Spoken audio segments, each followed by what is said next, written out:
सबसे पहले अपने शिव गुरु के चरणों के प्रणाम, मैया भवानी के चरणों के प्रणाम, स्वर्गीय हरिंदर भैया के चरणों के प्रणाम, स्वर्गीय शक्ति स्वरूपा नीलम दीदी के चरणों के प्रणाम, कथा सुनने वाला समस्त गुरु भाई बहन के चरणों के प्रणाम। मेरा प्रणाम स्वीकार हो, हे महादेव जी मेरा प्रणाम स्वीकार हो। आई गुरु भाई बहन, बड़ा सुंदर एगो कथा सुनत बा।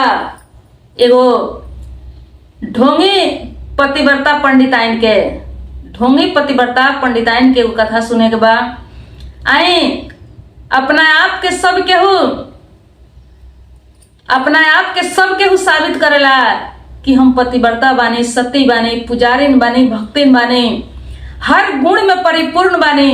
अपना आप के सब केहू साबित अपना आप के कलेला, लेकिन कहां तक सही रहेला, कहां तक गलती रहेला। आई एगो कथा के माध्यम से सुनल जाऊं। काहे कि अपना में खोट, अपना में कोनो दोष अवगुण कोई न बतावेला। दिखावा के भक्ति, दिखावा के पूजा, दिखावा के काम बहुत लोग करेला, लेकिन अंदर का बा इत कोई ना जानेला। ना अपना अंदर के खोट के बतावेला, लेकिन दिखावा खातिर बहुत लोग केवल दिखावा खातिर कुछ और अंदर कुछ और करेला। जैसे कहल बा कि मुख में राम बगल में छोड़ी, तो वैसा ही आई एगो पंडिताइन के कथा सुनल जाऊं। एगो गांव में एगो पंडित जी एगो पंडिताइन रहे लो। पंडित जी या पंडिताइन, पंडिताइन जो रहली, पंडित जी के नजर में बहुत ही पतिव्रता नारी रहली। पूजा पाठ, पर्व तीज सब कुछ करस। एकदम पंडित जी के सामने में अपना आप के पतिव्रता नारी साबित कैले रहली। पंडित जी के आज्ञा, पंडित जी के सेवा सत्कार सब कुछ ऐसा कैले रहली कि पंडित जी अपना पत्नी के पतिव्रता के रूप में देखत रहले, समझत रहले। पंडिताइन के चर्चा गांव में, समाज में हर जगह रहे। काहे कि पंडिताइन एगो पतिव्रता नारी के रोल कैले रहली, लेकिन पंडिताइन के केवल रोल रहे, केवल दिखावा रहे। उनका अंदर उभाव ना रहे दीदी। जौन भाव चाहे, हकीकत, सच्चाई, वो चीज ना रहे, केवल दिखावा रहे, रोल रहे। लेकिन सब केहू बाहर देखेला, अंदर कोई ना देखे सकेला। अंदर के हाल कोई के समझ में ना आवेला। जे भी देखी वो बाहर देखी, आ जौन बाहर देखी ओकरे गुणगान करी, ओकरे नाम, ओकरे चर्चा होई, ओकरे प्रशंसा होई। अंदर कोई देखे ना सकेला, केवल भगवान के सिवाय। अंदर के हाल बस एगो परमात्मा देखेलन। अंदर के हाल, अंदर के नजरिया परमात्मा के सिवाय कोई ना देखेला। केहू देखी तब बाहरी देखी। जब बाहर से केहू के सुंदरता देखी, बाहर से केहू के कोनो काम देखी, उहे लौकी। तो वही तरह पंडिताइन जौन रहली, पंडिताइन एकदम गांव समाज में पूरा मुख्य रहली, चर्चित रहली। गांव समाज सबके हुनकर मान सम्मान करे कि पतिव्रता नारी बाड़ी, सती बाड़ी। पंडित जी बड़ा खुश रहस। पंडित जी ऐसे खुश रहस, अपना आप के बहुत ज्यादा भाग्यशाली समझस। काहे कि देखी गुरु भाई बहन, जब केहू के पत्नी अच्छा मिलेला, बढ़िया मिलेला, तो इंसान अपना आप के भाग्यशाली समझेला। काहे कि पत्नी से बढ़ के कोनो संपत्ति नहीं खे। आ कोनो पत्नी के यदि पति बढ़िया मिलेला तो पत्नी अपना आप के भाग्यशाली समझेली। काहे कि पति से बड़का कोनो सुख नहीं खे। कितनो धन दौलत होई, कितनो कोठाया मारी होई, खेती बाड़ी होई, लेकिन पति अच्छा ना होई तो सब सुख बेकार लगेला। आ जब केहू के पति पत्नी गुणवान, सब गुण में परिपूर्ण मिलेला तो बड़ा अच्छा लगेला, बड़ा खुशी के अनुभव होला। तो पंडित जी के एकदम करेजा जौन रहे गदगद रहे, मिजाज एकदम मस्त रहे कि हम बहुत ही भाग्यशाली बारी जी, पतिव्रता सती नारी हमरा मिलल बाड़ी। अब ऐसा ही देखें समय चलत रहे, धीरे धीरे निकलत रहे, पंडिताइन एकदम समाज में चर्चित रहली। लेकिन देखी दीदी का होला कि रोल रोल होला, देखावा देखावा होला। जौन असली रंग है कभी ना कभी जरूर आ जाला सामने, जरूर लौक जाला। काहे कि सोना सोना कभी भी एक भाव पर रही, आ गिलट में पीतल में यदि सोना के पानी चढ़ावा लेता तो वो धीरे धीरे अपना भाव पर कभी ना कभी जरूर आ जाला। सोना के झलक, सोना की कीमत कभी भी कम ना होला। लेकिन पीतल गिलट कितनो सोना के पानी चढ़वा दिया, कितनो सोना के पानी चढ़वा दिया, लेकिन वो अपना भाव पर जरूर आ जाला, वो अपना रंग पर जरूर आ जाला। अब पंडित जी के तो हरदम साथ में रहे के रहे। पंडित जी कभी कभी, पंडित जी के परेख में कभी कभी पंडिताइन के जौन अंदर वाला गुण रहे वो समझ में आवे, कभी कभी लौके इनका, कभी कभी देख ले इनकर काम धंधा, इनकर देखावटी। लेकिन फिर भी पंडित जी अनदेखा कदेश कि ना, उनकर मन जौन बा विश्वास ना करे, कहे कि ना हमर पंडिताइन तो एकदम पतिव्रता है, बिना हमरा के खियौले कहियो खाली ना, बिना हमरा के नहवले, बिना हमर सेवा कैले, हमर चरण धोएले, हमरा चरण के चरणामृति लेले, कहियो अन्न ग्रहण ना करेली। ये सब पंडिताइन के काम रहे, लेकिन केवल देखावा रहे। जब पंडित जी घर में ना रहस तब कुछ बनावस कुछ खास, जौन कुछ करे के बा मना मनी सब कुछ करस। तब कभी कभी पंडित जी के नजर में आ जाए, पंडित जी के नजर में कभी कभी आ जाए सब काम, लेकिन पंडित जी फिर भी विश्वास ना करस, अनदेखा करस। काहे कि गांव समाज तो ना परेखे है, गांव समाज के तो समझ में ना आवे। काहे कि गांव समाज कभी कभी देखे, लेकिन जे साथ में रहेला उहे आदमी परखेला केहू के गुण गुण के। कभी कभी जे देखेला, कभी कभी केहू से जब भेंट होला उ आदमी केहू के बारे में पता नहीं लगा सकत। उ जौन देखी क्षणिक में जौन देखी उहे समझी, लेकिन सही सही का बा गलत का बा। जैसे एगो सोनार सोना के परख करेला, जब ओकरा के आग में तपावेला तो सोना के परख होला। ठीक वही तरह जे साथ में रहेला, पति के परख पत्नी, पत्नी के परख पति, बेटा के माई बाप, माई बाप के बेटा बेटी, इहे कर सकता। वही तरह पंडित जी के कभी कभी लागे कि इ पीतल के ऊपर सोना के पानी चढ़ावल बा, जैसे कभी कभी उनका लाग जाए। धीरे धीरे कई बार उनका पंडिताइन के जो नकली काम रहे उनका देखे के मिल गई। धीरे धीरे इनकर मन जौन बा असंतुष्टि होखे लागल, मन में इनका कुछ शक, चिंता, टेंशन होखे लागल पंडित जी के मन में। पंडित जी कहले कि दादा ई पंडिताइन सच में पतिव्रता बाड़ी कि देखावा करेली, नकल करेली, ई कैसे पता लागी। लेकिन फिर भी अपना मन के मना लेस।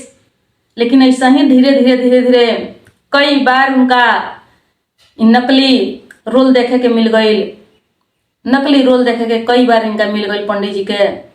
अब पंडित जी के मन में बहुत ज्यादा शंका हो गई, बहुत ज्यादा शंका हो गई। कहले कि दादा हम तो अपने आप के बहुत ज्यादा भाग्यशाली समझिने, गांव में पूरा समाज में एकदम शान से रहीने, शान से कहिने कि हम एगो पतिव्रता नारी के पति हैं, हमार पत्नी पतिव्रता बा, सती बा। लेकिन कोनो दिन यदि हमरा पंडिताइन में कोनो खोट निकल जाई तो हमारी सिर झुक जाई। पंडित जी के टेंशन होखे लागल, काहे कि चाहे पत्नी होखे चाहे बेटा बेटी होखे, जब गलत काम करेला, जब ओकर व्यवहार विचार गलत होला, तब भरल समाज में पति के सिर झुक जाला। अब पत्नी यदि अच्छा बा, समाज में ओकर गुणगान होता, व्यवहार विचार सब कुछ यदि सही बा, तब पति के उसे बढ़ावा मिलेला, मान सम्मान मिलेला। अब पंडित जी के बहुत ज्यादा शौक हो गई, पंडित जी के बहुत ज्यादा शौक हो गई। धीरे धीरे धीरे धीरे बहुत बार उ पकड़ चुकले, देख चुकले पंडिताइन के उल्टा पुल्टा काम, बहुत उनका सब कुछ पता लग गई उनका। लेकिन पंडित जी कहले कि ऐसे ना, ऐसे पंडिताइन से पूछला से तो पंडिताइन कुछ कहिए ना, बताइए ना अपन। अब पंडिताइन के हमरा पता लगावे के पड़ल, जांच करे के पड़ल, आगे में इनका के तपावे के पड़ल, देखे के पड़ल। अब पंडित जी का कइले, एक दिन के बात हो कि पंडित जी कहीं से घूम घाम कइले आ कहले कि ये पंडिताइन, अब पंडिताइन के चेक करे खातिर कि असली बाड़ी आ कि इ नकली बाड़ी, आ कि इनका पर सोना के पानी चढ़ावल बा, पता लगावे खातिर जब पूरा संख्या हो गई पंडित जी के, तब ये पता लगावे खातिर अभी अपन उपाय लगाव तारे। कहतारे कि ये पंडिताइन देखा, आज हमरा मालपुआ खाए के मन करता आ थोड़ा मिजाज हमर गड़बड़ लागता, देखा हम तनी आराम करतनी, तब तक तुम मालपुआ बनाओ, हमरा आज मालपुआ खाए के मन करता। पंडिताइन कहली कि एकदम, काहे ना, काहे ना, राउर आज्ञा के तो पालन करे के हमार फर्ज बा, रउआ लेट जाई, हम मालपुआ जरूर बनाएम, तुरंत बनाओ तनी हम। अब पंडित जी खटिया पर, वही घर में जवना घर में चूल्हा चौका रहे पहले के, एक ही वो घर में सब काम होत रहलो, एक ही वो घर में चूल्हा भी रही, बिछौना भी रही, सब काम धाम होई। वही में पंडित जी एगो खटिया पर लेट गईनी। पंडिताइन से कहनी कि थोड़ा मिजाज हमार ठीक नहीं खे लागत, तब तक तू पुआ बनावो, हम लेटा तनी आराम करतनी।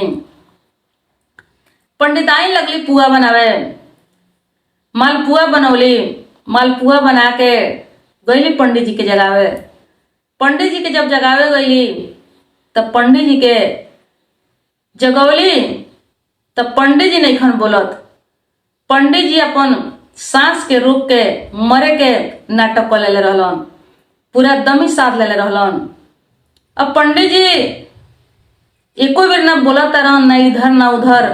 पंडिताइन बार बार जगावत तारी कि पंडित जी उठी, मालपुआ बन गइल बा, पंडित जी उठी, मालपुआ बन गइल बा, इधर उधर करस। लेकिन कोनो उपाय कैली पंडित जी, थोड़ा सा भी ना आँख खोलले, ना इधर उधर भइले। पूरा पंडिताइन अपन उजमा के देख लेहली, इनका विश्वास हो गई, इनका समझ में आ गई कि पंडित जी देही में नहीं खन, पंडित जी के प्राण छूट गए। काहे कि पंडित जी कहत रहले हन हमरा से कि हमर मिजाज सही नहीं लागत, हमर मन सही नहीं खे, शायद लागता कि हमरा पंडित जी के मिजाज सही ना रहल, हमर पंडित जी ये दुनिया छोड़ के चल गईले। अब खूब अपना जाने भर में सब देख लेली, उजमा लेली। पंडित जी एगो चादर ओढ़ के सुत गई रहले, सांस के अपना रोक के दमी साध के मरे के पूरा एकदम पूरा नाटक कैले रहले।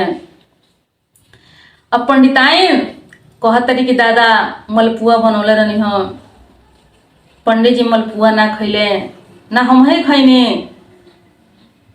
अब पंडिताइन का कैली की कहतरी कि जब रोएम गायम चिल्लाएम तब पूरा घर भर जाई, ओकरा बाद मलपुआ खाए के तना मिली।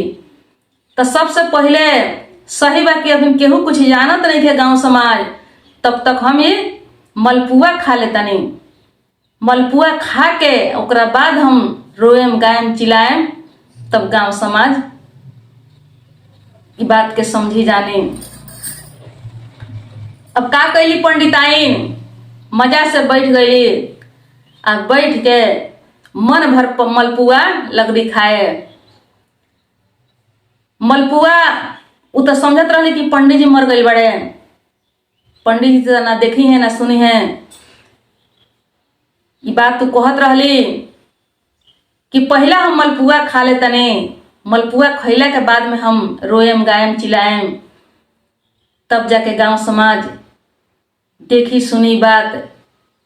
पहले हम मलपुआ खा ले तने कह के बैठ गली खाए। बैठ के मजा से खाए लगली मलपुआ। पंडित जी अपना मुंह पर से चादर उठा उठा देख लेस, फिर ढक लेस। अपना इच्छा भर पंडिताइन खूब मलपुआ मन भर खैली। मन भर मलपुआ खा के पतिव्रता रहली, पतिव्रता के फर्ज निभावत रहली। खूब मन भर पंडित जी मर गई बड़े, पंडिताइन मन भर मलपुआ खातरी।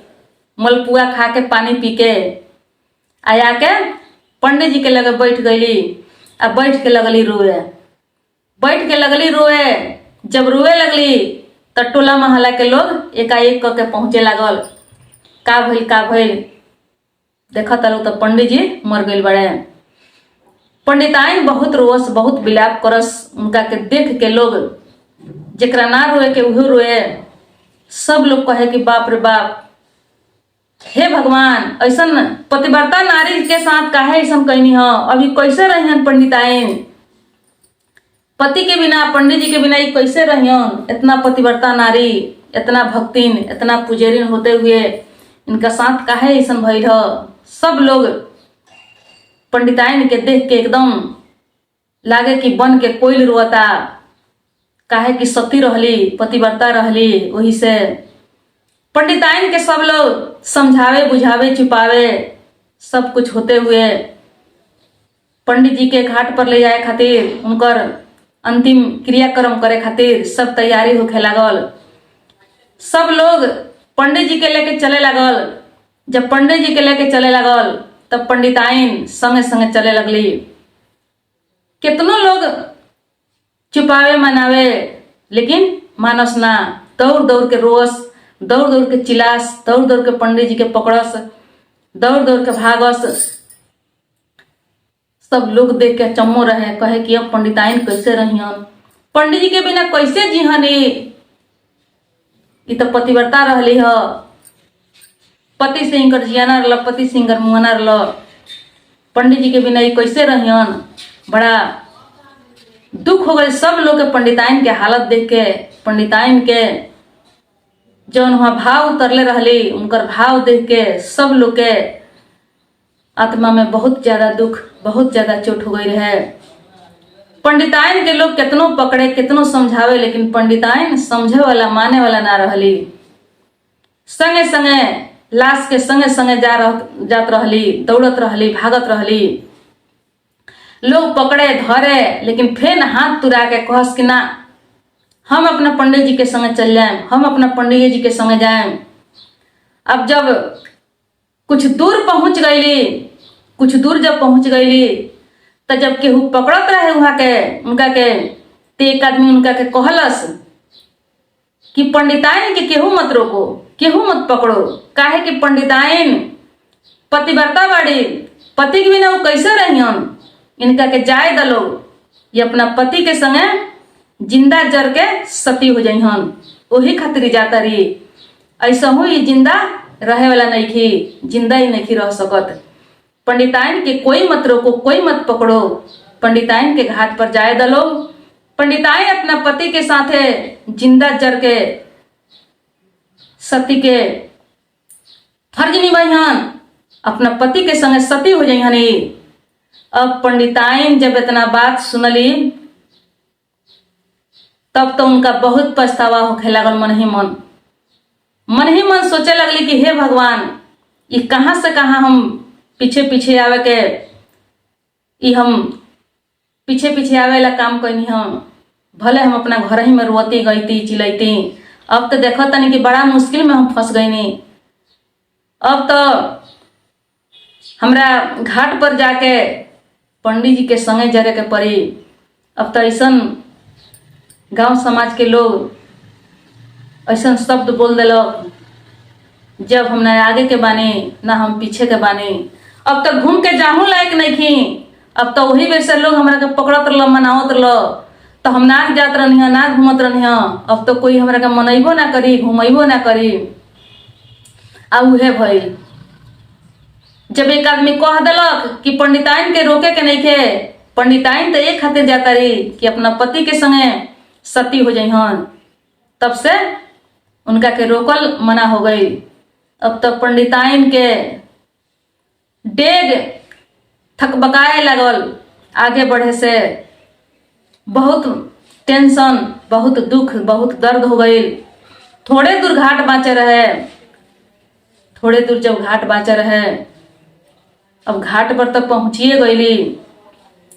अब कौन उपाय करी, का करी, कौन बुद्धि लगाई, कौन जुक्ति लगाई, कैसे घरे जाए। अब केहू कही, अब कि एको बार केहू कही तो घूम के चल जाती। लगली मन में सोचे, सबके मुंह निहारे, सबके ओर देखे कि एको बार केहू कह दी तो लौट के हम घरे चल जाती। लेकिन कोई कहे ना। अब ये अपना मने मने सोचस कि एको बार केहू कह दी, झूठहू कैसहू कह के कह दी तो हम घूम के चल जाती। लेकिन केहू कहे ना। अब इनका लागल कि हमरा साँचो जरही के पड़ जाई। अब जब केहू ना कहलस तो लास्ट दाव में ये अपना आप से का कहतरी। सब केहू कहला कि पंडिताइन जरे आइल बड़ी। सब कोई मंजूर करेला, कहला कि ठीक बा, पंडिताइन तो सती बढ़ले बड़ी, तो में कोनो अफसोस नहीं खे। ये तो बड़ा धर्म के काम हुई। तीनों लोक में इनका नाम हो जाई। पंडिताइन के अपना पति के संगे जर जाइए, सती हो जाइए। तो एगो पतिव्रता नारी के कर्तव्य बा, इनमें कोई ना रोकी, कोनो दुख के अफसोस के बात नहीं खे। ये तो पूजनीय हो जाइए। सारा गांव के समाज के नजर में कोई इनका धर्म में बाधा ना डाली। ई समझ के सब लोग रोकल, उनका के मना कर दहलक। अब पंडिताइन अपन बुद्धि लगा के कि अब कोनो उपाय नहीं खे लागत। अब लागत है कि लोग हमरा के यही चित्ता में जरा दी। अब तो चित्ता सजाई तो सब लोग कहे कि पंडिताइन जाके रहुआ चित्ता में बैठी।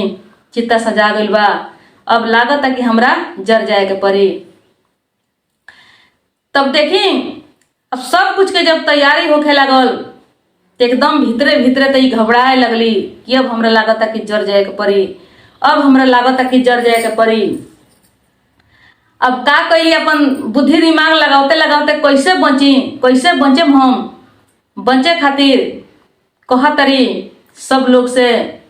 अब वहां से केहू में निकले के बहाना कहतरी कि पंडित जी के एगो बहुत ही अनमोल सामान घर में छूट गइल बा। पंडित जी के जीवन के सबसे अनमोल सामान घर में छूट गइल बा।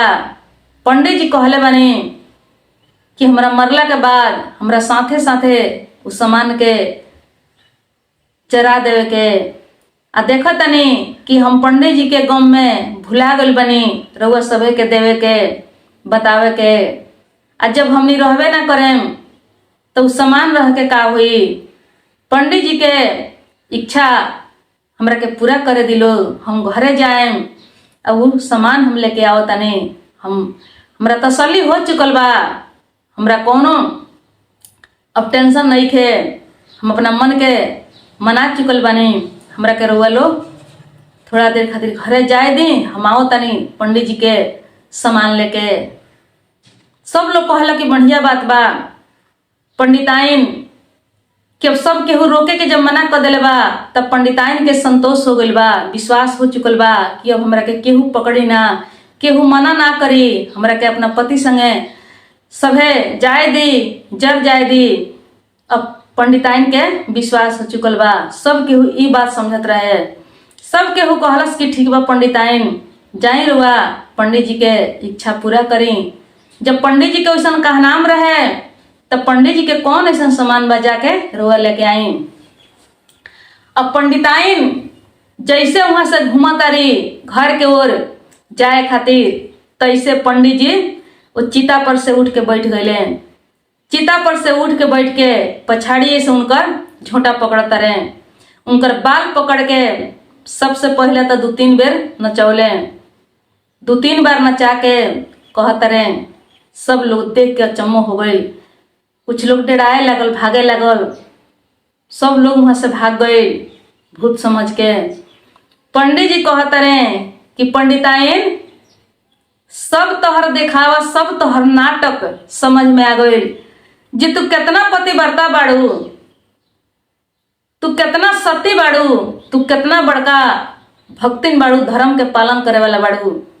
तू बहुत दिन से हमरा के तू बेवकूफ समझ के तू देखावा के नाटक करत रहलू हो। सारा तोहर असलियत सामने में आ गई। सब देख चुकल बानी तोहर नाटक। जेकर पति मर जाई ओकर पत्नी बैठ के पसंद से मालपुआ खाई। उहो कहता एगो पतिव्रता नारी सती।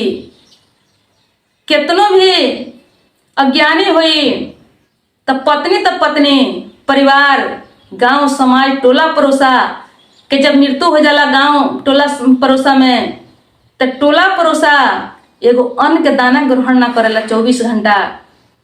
आ तू पत्नी होके पति के मर गईला पर भर पेट मलपुआ खैलू हो। भर पेट मलपुआ खा के पानी पी के तब तू रुए के नाटक कैलू हो कि हमार पंडित जी मर गईले। आ तू रुए के नाटक ऐसन कैले बाड़ू कि सारा लोग देख के चकित हो गइल बा कि पंडिताइन सती हो जाई हैं, अपना पति के संगे जर के जिंदा सती बन जाई हैं। ये तोहर नाटक, तोहर नौटंकी लोग नहीं समझत, लेकिन हम तो जरूर समझतानी। आ जब तोहरा जरे के स्थिति आयल ह तब तू नाटक बना के कहत तारू कि पंडित जी के सामान घर में छूट गइल बा, अनमोल चीज छूटल बा। पंडित जी कहले बड़े कि कहियो हमर मृत्यु हुई तो हमरा संगे संगे जरा देवे के। कौन ऐसा चीज बा कि तोहरा के हम कहले बानी देले बानी। बहुत पंडित जी उनका के बहुत निंदा कैले। पूरा उनकर बाल पकड़ के घिसियौले, इधर उधर कैले। कहले कि बहुत दिन से तू हमरा के बेवकूफ बनौले रहलू हो। पूरा गांव टोला समाज सबके बेवकूफ बनौले रहलू हो। तोहरा के आज यही चिता में ले चल के हम जरा देम। लेकिन पंडिताइन माफी मांगे लगली। गांव समाज के लोग, कुछ लोग तो भागिए गए, कुछ लोग देखलक। सब लोग आके पंडित के समझौलक। पंडिताइन के असलियत सबके सामने में आ गई। सब केहू थू थू करे लागल उनका के। तो देखी गुरु भाई बहन, ऐसा ही होला। कुछ लोग दिखावा के रोल तो खूब करेला, लेकिन अंदर का बा केहू के समझ में ना आवेला। अंदर दूसरे दिखावा दूसरे, लेकिन एक ना एक दिन दिखावा जौन बा सामने जरूर आ जाला। जैसे उनका पति के उनकर दिखावा सामने आ गई रहे, और उनकर शक, उनका दिखावा से उनका पति के शक हो गई। उनकर जांच पड़ताल करके सही या गलत छुटिया दिले। वैसा ही हमनी के यदि भक्ति के मार्ग में दिखावा कर जाता तो हमनी के भक्ति के मार्ग, हमनी के पति जे बा पति परमेश्वर, पति के मतलब पति परमेश्वर। तो हमनी के पति, हमनी सब के पूरा संसार के पति बड़े। हमनी के पूरा संसार के पति, उनका से हमनी के बच ना पावले। काहे कि एगो पति पत्नी के निगरानी में रहेला, पत्नी पति के निगरानी में रहेला। तो हमनी के अपना पति के निगरानी में 24 घंटा बानी। हमनी के 24 घंटा हमनी के ऊपर सीसी कैमरा उपलब्ध बा, फिट बा। तो हमनी के दिखावा करके बच ना पावले। एक दिन जरूर पकड़ा जाइले। हमनी के जरूर एक दिन पकड़ा जाई। तो हमनी के दिखावा नहीं के करे के। असली एक कथा से यही सीख मिलता कि दिखावा कितनो कल जाई, सोना के ऊपर कितनो रंग चढ़ावल जाई, लेकिन एक ना एक दिन अपना रंग पर हुआ जाई, ओकर असलियत चिन्हा जाई, पहचान में आ जाई कि कौन सोना बा कौन पीतल बा। तो ठीक वही तरह परेखे वाला ओकरा के परेख ली, ओकर जोहरी परेख ली, सब लोग ना परेखी, लेकिन जे ओकर हकदार बा, जकरा ओकरा से जरूरी बा, उ जरूर परेख ली। तो हमनी के परेखे वाला हमनी के परेख ली, हमनी के बचे ना पावल जाई, कितनो अपना ऊपर सोना के पानी चढ़ावल जाई, पालिश कइल जाई। तो हमनी के देखावा जौन बा ई नहीं के कहे के कि ऊपरे ऊपरे जौन लौकता उहे केहू के लौकी, सबके लौकी ऊपरे ऊपरे, गांव समाज सभे हमने के ऊपरे ऊपरे जौन लौकी उहे देखी, लेकिन जेकर अधिकार बा, जेकरा देखे के बा, उ स्वयं देख ली, उ स्वयं परेख ली। हमने के असली या नकली परेख ली, छुटिया दी। हमने के असलियत पूरा गांव समाज के सामने लिया दी। जब हमने के कोनो आउट ना होला तब तक तो हमने के बच के रही सन, लेकिन जब हमने के करनी कर्मा आउट हो जाला तब पूरा समाज देख चुकेला, पूरा समाज जान जाला। जब तक आउट ना हुई तब तक तो आदमी बच के रहेला, लेकिन जब करनी कर्मा बाहर आ जाला, आउट हो जाला, तो सिर झुक जाला। बाहर निकले के, बाहर केहू से बोले के, बतियावे के, सब कुछ खत्म हो जाला। ऐसा स्थिति हो जाला, केहू से मुंह देखावे लायक आदमी ना रह जाला। एक ना एक दिन असलियत सामने आइए जाला। ई नहीं कहे के कि हम बच के बड़ा सावधानी से, बड़ा बुद्धि से, बड़ा दिमाग लगा के उल्टा सीधा कर रहल बानी, कोई परेखी ना, केहू के हम सामने में हमार असलियत आई ना, ऐसन बात नहीं है। कितनो बुद्धिमानी, कितनो होशियारी, कैसनो दिमाग लगा के गलती है सामने आ जाला। काहे कि ओकर उ गलती के देखे वाला, निकाले वाला जे बा उ बहुत माहिर बा।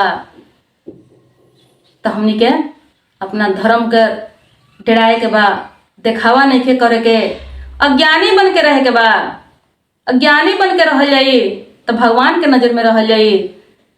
अपना आप के ज्यादा बुद्धिमान, ज्यादा होशियार नहीं बने के, अज्ञानी बन के रही, सिर झुका के अपना गुरु जी के चरण में हरदम सिर झुकौले रही, लौलीन रही, अपना गुरु से ज्ञान मांगत रही, दया मांगत रही, भक्ति भाव मांगत रही, धर्म के राह पर चले।